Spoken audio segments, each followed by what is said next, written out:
mundo de inteligencia artificial, nos preguntamos por qué solo el 5% de los proyectos de IA tienen éxito. Para dar respuesta a esa pregunta, tenemos una invitada muy especial, se llama Gittings. Generar es el Senior Director of Product Readiness and Growth en Qlik. Ella ha liderado iniciativas para acelerar la adopción de productos de analítica e inteligencia artificial, con sólida trayectoria en mercados estratégicos, conecta tecnología, negocio y crecimiento para lograr resultados sostenibles. Su experiencia abarca integración de datos, automatización de decisiones y escalamiento de soluciones analíticas. En su rol, impulsa la transformación de organizaciones que buscan convertir datos en valor. Welcome, Heather. Hola, buenas tardes. I worked really hard on that. When I was planning to come here, I really wanted to address you guys in Spanish. There's a small problem with that, though, that I don't know any Spanish. Unlike Daphne, who opened up this morning with the great keynote talking about change, and she said that she was trilingual. I'm not bilingual. I'm unfortunately and regrettably monolingual. So I thought, okay, well, I can do a couple sentences, and I tried those. That didn't work either. So that's the best I got. But my daughters, who are 15 and 11, they were listening to me practice, and they're like, no, mommy, you say it like this. It wasn't working. And so they said, you know what, we can help you in another way. How about we record a little intro for you? De mi madre. Ella quería saludarte en español y ella practicó. Pero mi hermana y yo decidimos ayudarla. So, well, they will appreciate that. They were very excited to have their voices heard and to speak to you guys. So, and I don't remember what they said, to be honest. So, hopefully it was all kind. But I'm thrilled to be here today with you guys. My name's Heather Gittings. I'm with Qlik, and this is my first time in Bogota, unless you count the airport layover on my way to Peru a couple years ago. The city is way better than the airport, and I did get a chance to do a little bit of sightseeing yesterday afternoon, some speed sightseeing, but it's beautiful, and so love the city and glad to be here, and I certainly hope to come back sometime soon. So I'm here today to talk to you guys about AI and kind of where AI is headed, how we see it playing out. But I wanted to kind of frame this with a wrapper, right? I wanted to talk about how somebody else other than Qlik and myself is seeing the evolution and what's leading to success and what's leading to failure. So I took an MIT study they did in August about the future of AI and how, in particular, right now we're at this crossroads where Gen AI has been all of the experimentation and all the talk for the last year and a half or so, and now we're moving into agentic AI. So they wanted to look at what's happened with those organizations that have been piloting Gen AI projects, how successful they've been, how far they've come, and what they found was pretty alarming. They found that more than 95% Gen AI projects fail. And by fail, I should quantify that. They're defining failure as not delivering a meaningful business outcome. So not revenue, not profit, ultimately being something that could be interesting, could be nice to have, but it's not impacting the bottom line. And so, I heard this and I thought, wow, 95% failure rate. Just think about that for a minute. Imagine a CEO walks into the boardroom to talk about the quarterly results. And he walks in there, he goes, things are looking great. I'm really excited. The potential is awesome. Things are very exciting. Our future's rosy. We're gonna miss our revenue target by 95%, but don't worry about that because things are really great, like I told you before. That's not a conversation that anyone survives, right? And in fact, that CEO would never actually make it into that boardroom in real life in the first place with results like that. So why is it then that it's acceptable for 95% of Gen AI projects to fail? And moreover, what is it that's leading to that failure, right? What are the takeaways? What are the things that we can learn and the pitfalls that we can go, okay, I see what happened and I'm not going to repeat that. So we're going to talk about that, but we're also, and kind of more importantly, we're going to look at what does that 5% do? What do they do well? What's making them successful? And there are commonalities to both, and there are patterns, and there are things that we can repeat and learn from. So that's what we're going to talk about today. And then we'll do a little bit of, okay, let's look at the trajectory of AI, what it is, where it's headed, and then kind of how we see the market. So why do AI projects fail? This is the big question, right? There's a number of reasons that they fail, and it can be in combination, or it can be any one of these reasons that leads to a project not being successful. So we're going to break them down. Let's start with the first one. The interesting part about actually a lot of these that you'll see, they're all familiar, and not just from an AI perspective, right? They're all familiar because these are things that have caused failures in analytics projects in the past. They're things that we've been talking about for decades, right? So bad data, this first one. Bad data, how long have we been talking about, garbage in, garbage out? You're not going to have success with your analytics if you have bad data. Same holds true with AI. You're going to get garbage if your data isn't clean, right? So that foundation, that data lineage, data quality, data trust, that foundation is absolutely key to having an AI project succeed. And the 5% that do succeed, they know that, and they make sure that their house is in order. Before they build their house, though, they make sure that their foundation is strong. And so the 95% that fail, many of them do so because the foundation is shaky. Even if they've got a lot of it taken care of, they're like, oh, we've got good data quality. We're just, we're still working on the governance piece, right? Whatever. Even if it's a little bit of it, it's going to cause the whole house to crumble, right? So bad data is the number one reason that AI projects fail. The second one, no context. So this is crucially important, right? You need your AI to be contextually aware. And that means it has to understand your business, your desired outcomes, your rules. It needs to know not only what you want from it, because remember, Gen AI is trained to give you what you want, right? And it will make up things in the absence of information to make you happy and to please you without being grounded in context. If it has the rules, the parameters in which to operate, then that won't happen. And so I like, here's an example. So soccer, as we call it at home, football. Imagine, and I know this is hard to imagine because it's such a popular sport, right? But imagine that you've got this super powerful athlete. They're incredible, strong, really talented, never seen a soccer ball before, never even heard football, never seen football before. They've never even heard of the game, right? So they don't know the sport. And you say, you're so talented, I want you on my team. You're gonna play offense for us. You're gonna play striker. It's a really simple game. All you've gotta do is get this round ball into the net. That's your job, go. Now, in the absence of knowing the rules, that's great. Player goes, they're offsides, first goal. I scored, but you were offsides. It doesn't count. Well, why not? Start over again, right?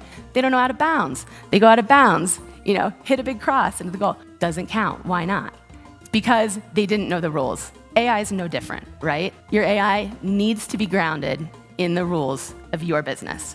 So that is a crucial point. Third one, the wrong AI. So there are a number of different models, and they're not all fit for the same purpose, right? Gen AI, which is something that we've been throwing at everything. I say we very loosely, by the way. I don't mean you or me, but just as a society, we're all excited about Gen AI, and as consumers in particular, I like to take ChatGPT as an example, not to trash ChatGPT because it's great, but to point out that it has its limitations and it's built for certain things, right? Gen AI is built on LLMs. LLMs, large language models, are called that for a reason, right? Language, words, They look at patterns. They look at things that are repeatable. They're not calculating. LLMs do not calculate. Or, as my kids like to say, they don't math. So we've turned math into a verb in my household. Are you mathing? Maybe. ChatGPT is not mathing. It doesn't do it, right?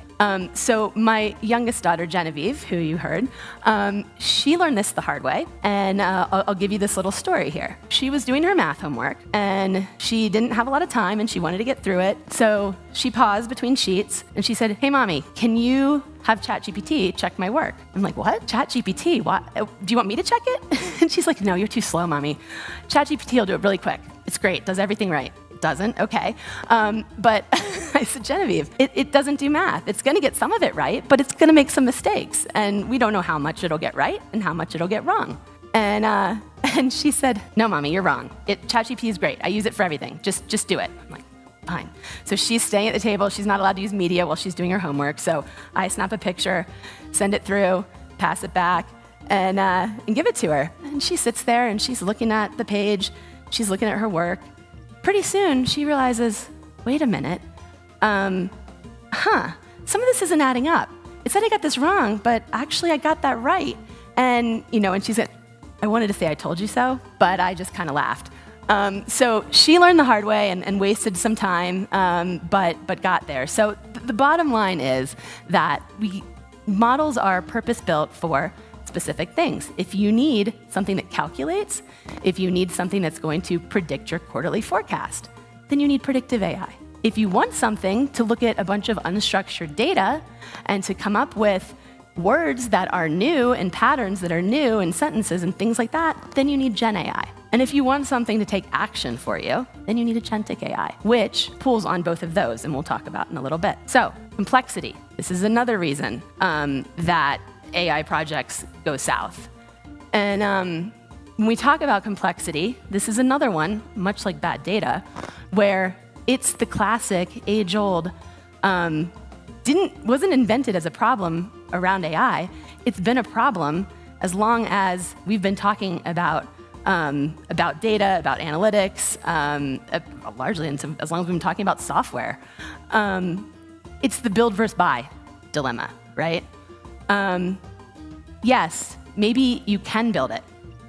Maybe you have the people in your organization and you understand the problem and you want to build a full solution. Because you can doesn't mean you should, right? So the question that you should be asking before you set out on a project to build something from scratch is, should I? And more importantly, does this tie directly to my organization's core competencies? Is this something that only we are suited for? Or is this something that somebody else does all day, every day, and we can use that, we can buy that solution, and then integrate it with our knowledge? 70% of organizations MIT found in this study tried to build their own, right? And that doesn't tend to lead to great success. It can, but it doesn't always. And I'll give you a classic example. And again, this is one that long predates AI. I've seen it for decades, is professional services. And forgive me if any of you are from professional services firms, do great work and know their customers really better than anyone. And so it's very easy for them to fall into the trap of, I understand this problem. I work with my clients all day long, and only I understand their industry, their challenges, their business needs. So I'm best suited to build the solution for them. And I've got a whole bunch of really smart engineers in my organization who can build it. And that's all true. But the problem is, they're not structured as a software organization, right? So it's not just a function of building. You've got to build it, you've got to bug fix, you've got to iterate on it, you've got to update it. And oh, by the way, not only do you have to maintain it, you've got to make sure that it stays up to date with the latest and greatest stuff as time goes on, right? So that's a classic challenge that we see, right? Is making something more complex than it needs to be. The final one is no ROI. And what does this mean? So no ROI happens when organizations look at, hey, I've got this problem and I can solve it with AI, and I'm gonna do that. And they don't stop to think, is this gonna tie to the bottom line? Is this gonna impact profit? Is this gonna impact revenue? And if the answer there is no, then they probably shouldn't be doing it. Shouldn't be investing significant resources in what is ultimately gonna end up being a sandbox project. So think about what the project is, what the problem is, and then think about, is this something that we really should be investing our resources in? So all of these taken together, bad data, no context, the wrong AI, overly complex build cycles, and no ROI, all of those things taken together, they lead to no value. So let's flip the script. How do we make sure that we can get value? And what separates that 5%? Excuse me. Now, there are three things that separate the 5%. The first is that they operate in context. They also learn. So AI does best when it's a feedback loop and it's learning from users who are actually doing the work. And then the third thing is that they embed. And so these three things taken together lead to an enterprise-grade AI strategy. We're gonna break these down for a minute and talk about each. So the first one, operating in context. Okay, well, we talked about that a little bit. That was like the fictional example of somebody who'd never heard of football before and didn't know the rules, right? It has to understand, the AI has to be trained in and has to know your business problems, your needs, your desired outcomes. It needs to know that in order to be successful for your organization. Second, this is that feedback loop, right? AI does best when it's learning from users, real users, who are doing the processes that it is working on and trying to support and emulate, right? It gets better with time, so you need to make sure that you are giving it that feedback loop, but with the governance wrapper, right? So it's transparent, it's safe, and it does what you want it to do, and it doesn't go off the rails. And then lastly, embedding.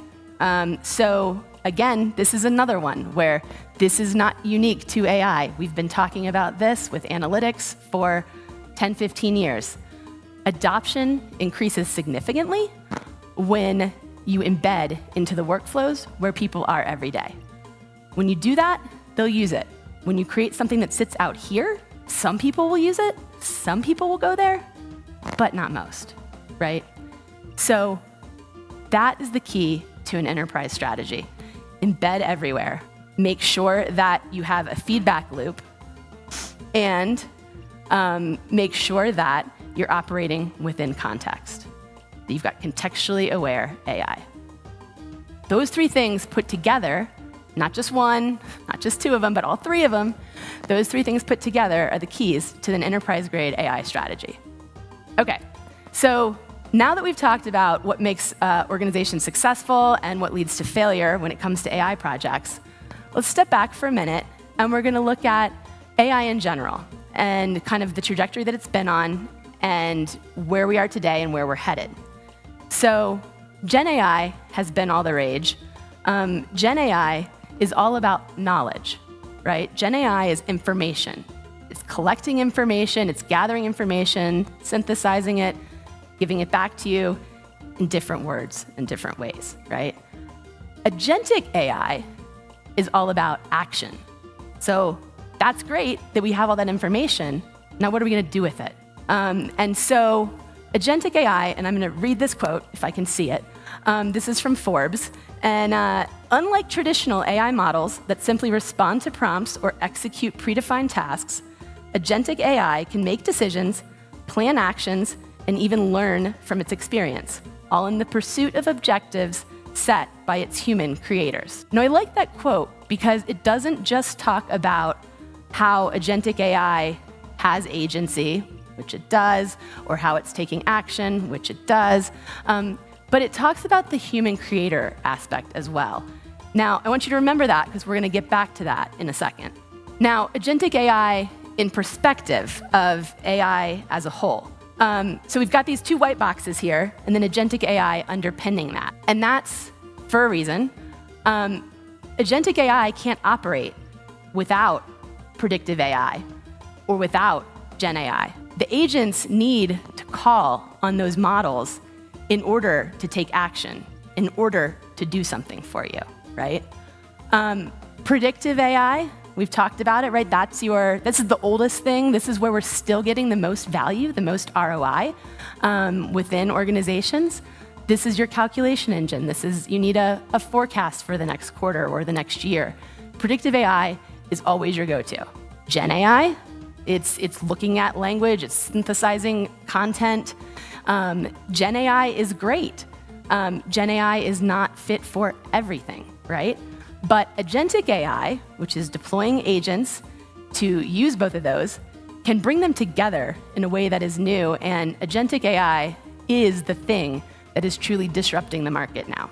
It is going to change how we work with data, and it's going to change what things look like in the next coming years. So let's talk for a minute about how these agents work, right? So they are autonomous, so they operate independently without the need for human intervention. Again, the need for. So we'll talk about that in a second. They are adaptable, so they learn, they grow, right? They can continue to change. And they're goal-oriented. So I'm gonna keep going back to the silly example, the football player, but you told that football player that they should score a goal. They did. They scored the goal, right? They are goal-oriented and they wanna succeed at that goal. And so you think about it in a flywheel. So we've got this circle here. Here, I'll kind of use my pointer maybe. Yeah, there we go. There we go, perception. So we'll start here and then we're gonna go kind of clockwise.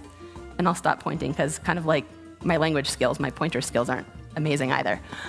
So perception.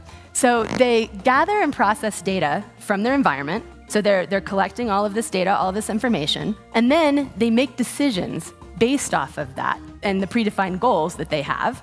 Then they move from that to take action. So now they're ready to do something. So automate tasks, interact with users in real time, right? They're taking that next step, and this is what's really exciting and filled with possibility, and also is really scary for a lot of people. And then finally, they're continuously learning from their outcomes, and they do it all again. Now they're going back, and they're gathering and processing data, and they're doing that with this new bucket of information because it's evolved. And so that's what we talk about when we say that they are learning, they are processing, and they are improving, right? And that is key. All right, we talked about the human component, and I alluded to it a couple of times. In a way, I understand it completely, the concern, right? You'll hear people saying, AI is gonna take our jobs, agentic AI is gonna replace all the people. And it's the same story that we've been hearing for hundreds of years, right? You think back to the Industrial Revolution. There was concern that machines were gonna replace people. You think back to even just 10 years ago, and what I pulled here, this is from the Qlik marketing archives about 9 years ago. That was when machine intelligence was all the rage, and our response to that was, you need augmented human intelligence was the term we used. Augmented human intelligence. And it's not replacing, but we get support, right? Today, the term we're using is human in the loop. But it's the same story, right? Humans aren't gonna be replaced, but I can guarantee you what we do tomorrow looks very different than what we do today. And how we work with data will look very different than how it looks today. And that's exciting. All right, so why Qlik for AI? This is a snapshot that I put up here. I could have put a lot of things, and I thought, why don't I just show you? These are the various moments in time over the past 10 plus years where there have been new big kind of breakthroughs. We've been there for each of those. And we've been there for each of those because we're all about data.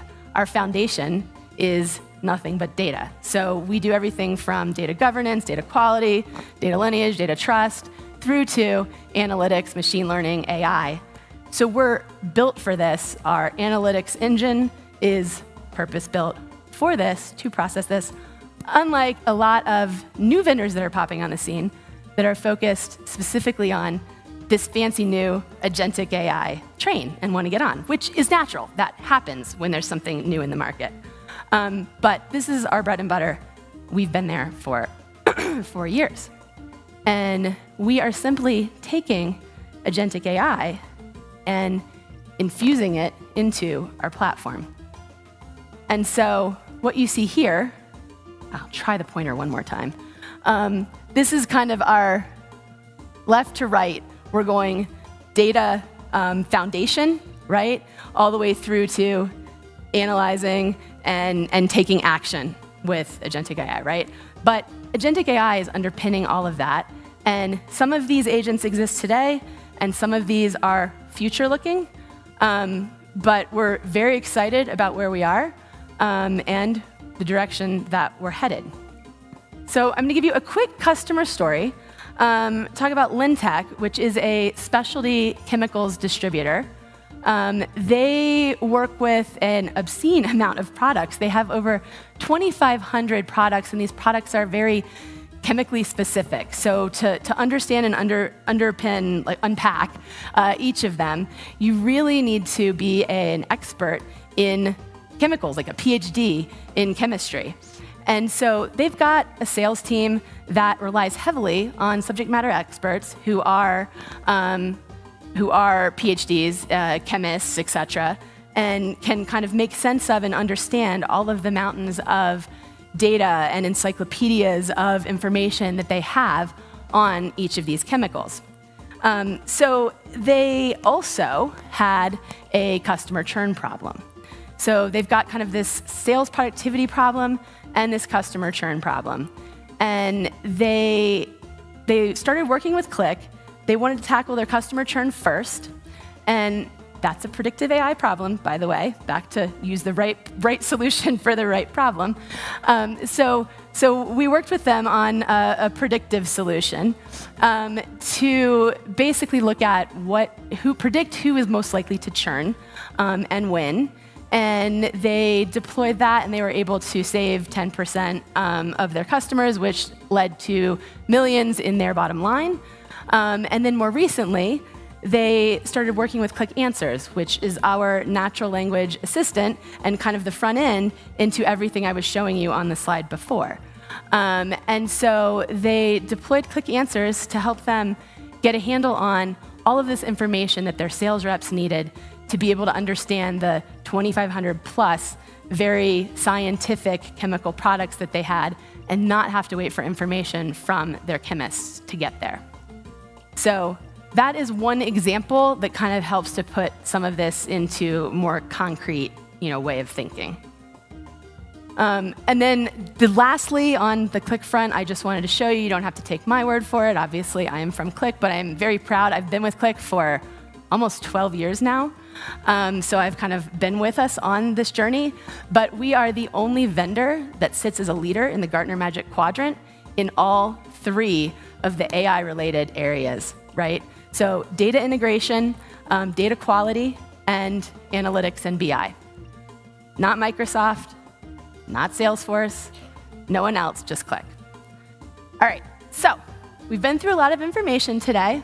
I want you to kind of take away from this 3 key things. Where to from here, right? What can you potentially put into practice? Identify workflows where value shows, right? That could be making sure that the problem that you're trying to solve is one that's going to lead to the bottom line, right? That could be making sure that the function that you're working in is something that is repeatable process that you can train the AI on, right? But make sure that it's something where value is going to show. Get the data foundation in place, right? You can't build on a shaky foundation. It's all going to fall apart. So make sure your foundation is in place and build from there. And then finally, start with a trusted platform, right? Do what you do best, build what you build best, but then work with others where it's something that is not your core competency. This is the legal disclaimer. Our lawyers made me put this here because I talked a little bit about futures, so there you go. And with that, thank you very much for having me. I've really enjoyed it. And I hope you can take away something from this. So.